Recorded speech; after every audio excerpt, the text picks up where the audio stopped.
and pleased to say that the American Recovery and Reinvestment Act is now law. Over the next 2 years, this plan will save or create 3.5 million jobs.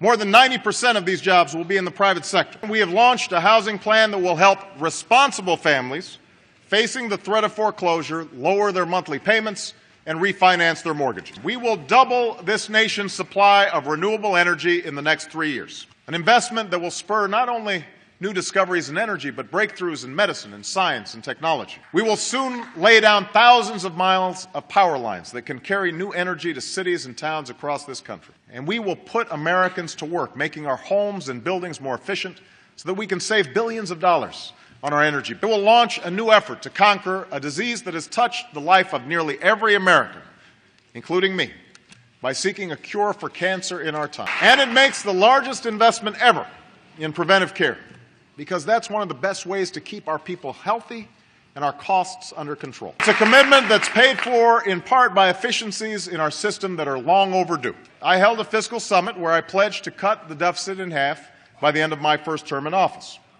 My administration has also begun to go line by line through the federal budget in order to eliminate wasteful and ineffective programs. We have already identified $2 trillion in savings over the next decade. If your family earns less than $250,000 a year, you will not see your taxes increased a single dime. We must also address the growing cost in Medicare and Social Security. And we must also begin a conversation on how to do the same for Social Security while creating tax-free universal savings accounts for all Americans. I have ordered the closing of the detention center at Guantanamo Bay. Tomorrow I'll visit Tampa, Florida, where workers will soon break ground on a new high-speed railroad funded by the Recovery Act, an investment that could lead to the world's cheapest solar cells, or treatment that kills cancer cells but leaves healthy ones. And that means building a new generation of safe, clean nuclear power plants, passing a comprehensive energy and climate bill with incentives that will finally make clean energy the profitable kind of energy in America. Our approach would preserve the right of Americans who have insurance to keep their doctor and their plan. It would reduce costs and premiums for millions of families and businesses. Our approach would bring down the deficit by as much as $1 trillion over the next 2 decades. Starting in 2011, we are prepared to freeze government spending for 3 years. Like any cash-strapped family, we will work within a budget to invest in what we need and sacrifice what we don't. And if I have to enforce this discipline by veto, I will. We will continue to go through the budget, line by line, to eliminate programs that we can't afford and don't work. That's why I've called for a bipartisan fiscal commission. This can't be one of those Washington gimmicks that lets us pretend we solve a problem. Restore the pay-as-you-go law, publish all earmark requests on a single website. I will not give up on trying to change the tone of our politics. We should continue the work of fixing our broken immigration system, to secure our borders and enforce our laws and ensure that everyone who plays by the rules can contribute to our economy and enrich our nation. Some folks want wind and solar. Others want nuclear, clean coal, and natural gas. To meet this goal, we will need them all. That we should take on once and for all the issue of illegal immigration. And I am prepared to work with Republicans and Democrats to protect our borders, enforce our laws, and address the millions of undocumented workers who are now living in the shadows. We'll put more Americans to work repairing crumbling roads and bridges. We'll make sure this is fully paid for, attract private investment, and pick projects based what's best for the economy, not politicians. Within 25 years, our goal is to give 80% of Americans access to high-speed rail. Within the next 5 years, we'll make it possible for businesses to deploy the next generation of high-speed wireless coverage to 98% of all Americans. Get rid of the loopholes, level the playing field, and use the savings to lower the corporate tax rate for the first time in 25 years to reduce barriers to growth and investment. When we find rules that put an unnecessary burden on businesses, we will fix them. I am proposing that starting this year, we freeze annual domestic spending for the next 5 years. The health insurance law we passed last year will slow these rising costs. Still, I'm willing to look at other ideas to bring down costs, including one that Republicans suggested last year, medical malpractice reform to rein in frivolous lawsuits. We should give them a government that's more competent and more efficient. There are 12 different agencies that deal with exports. There are at least 5 different agencies that deal with housing policy. Then there's my favorite example. The Interior Department is in charge of salmon while they're in freshwater, but the Commerce Department handles them when they're in saltwater. Because you deserve to know exactly how and where your tax dollars are being spent, you'll be able to go to a website and get that information for the very first time in history. If a bill comes to my desk with earmarks inside, I will veto it. Companies that choose to stay in America get hit with one of the highest tax rates in the world. So let's change it. And I want to cut through the maze of confusing training programs so that from now on, people like Jackie have one program, one website, and one place to go for all the information and help that they need. It is time to turn our unemployment system into a re-employment system that puts people to work. I believe as strongly as ever that we should take on illegal immigration. I am proposing that every state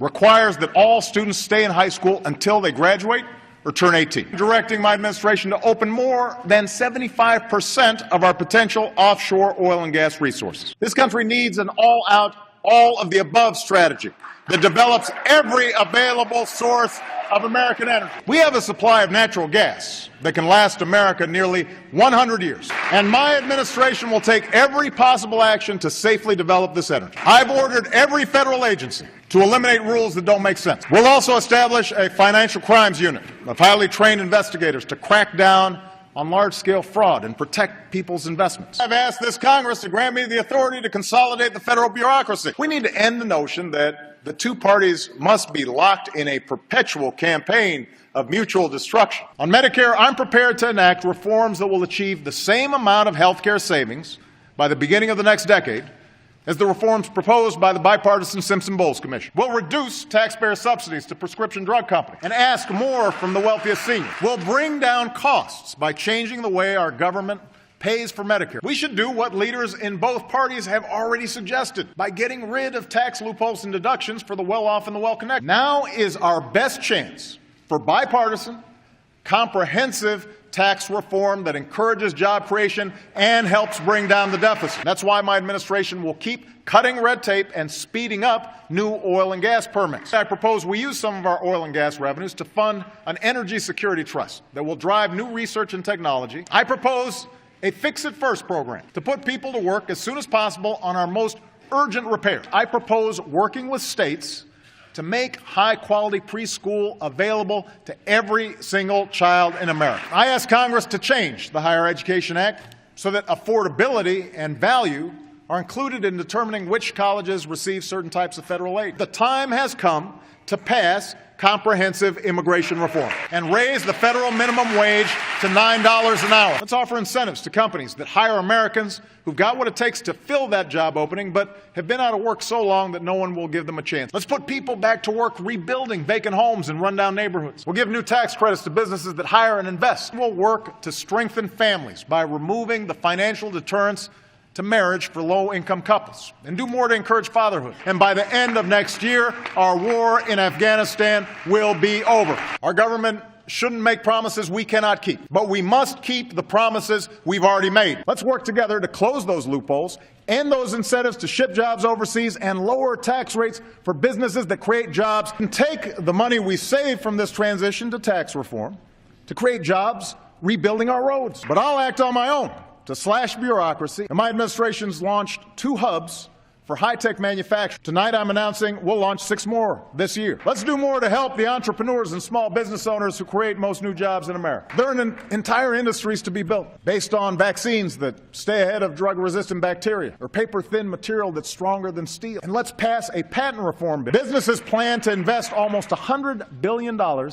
in new factories that use natural gas. I'll cut red tape to help states get those factories built. Let's continue that progress with a smarter tax policy that stops giving $4 billion a year to fossil fuel industries that don't need it so we can invest more in fuels of the future that do. In the coming months, I'll build on that success by setting new standards for our trucks. Let's get immigration reform done this year. An across-the-board reform of America's training programs to make sure they have one mission: train Americans with the skills employers need and match them to good jobs that need to be filled right now. We can help Americans return to the workforce faster by reforming unemployment insurance. I'm going to pull together a coalition of elected officials, business leaders, and philanthropists willing to help more kids access the high-quality pre-K that they need. This year, let's all come together, Congress, the White House, businesses from Wall Street to Main Street to give every woman the opportunity she deserves. Fix that by lifting the minimum wage to $10.10, then the Earned Income Tax Credit. So let's work together to strengthen the credit. Fix an upside-down tax code that gives big tax breaks to help the wealthy save, but does little or nothing for middle-class America. Offer every American access to an automatic IRA on the job. And the bipartisan commission I appointed came together and have offered reforms so that no one has to wait more than a half hour to vote. And I intend to keep trying, with or without Congress, to help stop more tragedies from visiting innocent Americans in our movie theaters and our shopping malls or schools like Sandy Hook. With Afghan forces now in the lead for their own security, together with our allies, we will complete our mission there by the end of this year. This needs to be the year we close the prison at Guantanamo Bay. American diplomacy is supporting Israelis and Palestinians as they engage in the difficult but necessary talks to end the conflict there. Iran has begun to eliminate its stockpile of higher levels of enriched uranium. It's not installing advanced centrifuges. If Iran's leaders do not seize this opportunity, then I will be the first to call for more sanctions. We'll keep slashing that backlog so our veterans receive the benefits they've earned and our wounded warriors receive the health care, including the mental health care that they need. My budget will address each of these issues, lowering the taxes of working families and putting thousands of dollars back into their pockets each year. My plan will make quality child care more available and more affordable by creating more slots and a new tax cut of up to $3,000 per child per year. I'll be taking new action to help states adopt paid leave laws. Congress still needs to pass a law that makes sure a woman is paid the same as a man. 2 years of college becomes as free and universal in America as high school is today. Make sure those already burdened with student loans can reduce their monthly payments so that student debt doesn't derail anyone's dream. Pass a bipartisan infrastructure plan. Tonight I'm launching a new precision medicine initiative to bring us closer to curing diseases like cancer and diabetes, and to give all of us access to the personalized information we need to keep ourselves and our families healthier. I intend to protect a free and open internet, extend its reach to every classroom in every community, and help folks build the fastest network. I want Americans to win the race for the kinds of discoveries that unleash new jobs, converting sunlight into liquid fuel, creating revolutionary prosthetics so that a veteran who gave his arms for his country can play catch with his kids again, pushing out into the solar system, not just to visit, but to stay. Let's close loopholes so we stop rewarding companies that keep profits abroad and reward those that invest here in America. Let's use those savings to rebuild our infrastructure and to make it more attractive for companies to bring jobs home. Let's simplify the system and let a small business owner file based on her actual bank statement instead of the number of accountants she can afford. Let's close the loopholes that lead to inequality by allowing the top 1% to avoid paying taxes on their accumulated wealth. We can use that money to help more families pay for child care and send their kids to college. We are leading a broad coalition, including Arab nations, to degrade and ultimately destroy this terrorist group. No foreign nation, no hacker should be able to shut down our networks, steal our trade secrets, or invade the privacy of American families, especially our kids. Since I've been president, we've worked responsibly to cut the population of Gitmo in half. Now it is time to finish the job. It's a good thing that for the first time in 40 years, the crime rate and the incarceration rate have come down together.